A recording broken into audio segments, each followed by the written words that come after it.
തീർച്ചയായും നല്ല അഭിപ്രായം തന്നെ. കാര്യം പുള്ളി അദ്ദേഹം നേരത്തെ ചെയ്യുന്നപ്പോ തന്നെ KSRTC പച്ച പിടിച്ച് വന്നതാണല്ലോ. അത് കഴിഞ്ഞ് പുള്ളി ഇറങ്ങിയപ്പോഴത്തേക്കാണല്ലോ പിന്നെയും അത് പതിച്ച് പോയത്. പുള്ളി വീണ്ടും കയറിയപ്പോഴത്തേക്ക് അതിൻ്റെതായ മാറ്റങ്ങൾ ഉണ്ടാവുന്നുള്ള നല്ല പ്രതീക്ഷ തന്നെ ഉണ്ട്.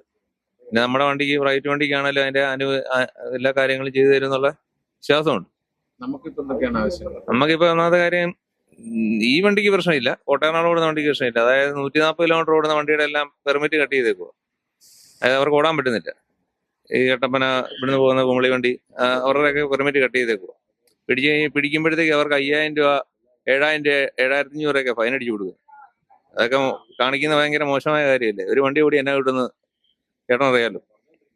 ഒരു വണ്ടി പോയിട്ട് വന്ന ഒരു മുതലാളിക്ക് എന്നാ കിട്ടാൻ 2-3 പേരുടെ ശമ്പള പൈസയും ഡീസലും ഈ സ്റ്റാൻഡ് ഫീസും കാര്യങ്ങളും എല്ലാം കഴിഞ്ഞിട്ട് എന്നാ കിട്ടാനട്ടാ.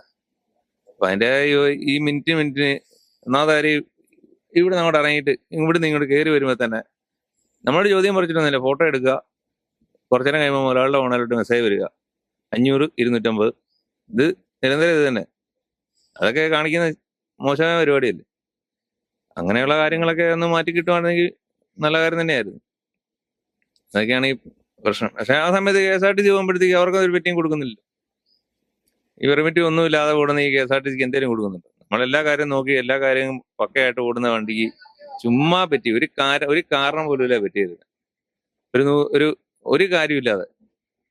ഇല്ലെങ്കിൽ ഇതിലും ഇങ്ങോട്ട് ജസ്റ്റ് ഒന്ന് കയറി വരുമ്പോഴത്തേക്ക് ലൈസൻസ് മേടിച്ചിട്ട് പോവുക, 1 മാസം കട്ട് ചെയ്യുക.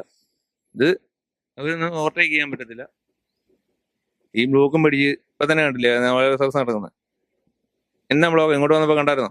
പുതിയാവില് ചുമ്മാ ജനങ്ങളെ ബുദ്ധിമുട്ടിക്കാന്ന് മാത്രമേ ഉള്ളൂ. നമ്മൾ ഈ ബ്ലോക്കും പിടിച്ചിട്ട് നമുക്ക് തൊട്ട് കുറെ 5 മിനിറ്റ് 6 മിനിറ്റ് ഗ്യാപ്പിൽ ഓടുന്ന വണ്ടിയാണ്. തൊട്ട് കുറെ അടുത്ത വണ്ടി കയറി വരും. നമ്മളെന്നാ ചെയ്യാനട്ടാ? അവർക്കെല്ലാം ബ്ലോക്ക് കിട്ടത്തില്ലായിരിക്കും, നമുക്ക് ബ്ലോക്ക് കിട്ടും. നമുക്ക് സ്പീഡിൽ പോകാതിരിക്കാൻ പറ്റത്തില്ല. എന്നാ വെച്ചാൽ സമയത്ത് വണ്ടി ഓടിച്ചില്ലായിരിക്കാൻ പറ്റത്തില്ല. അതിന്റെ ബുദ്ധിമുട്ടും കാര്യങ്ങളൊക്കെ ഉണ്ട്.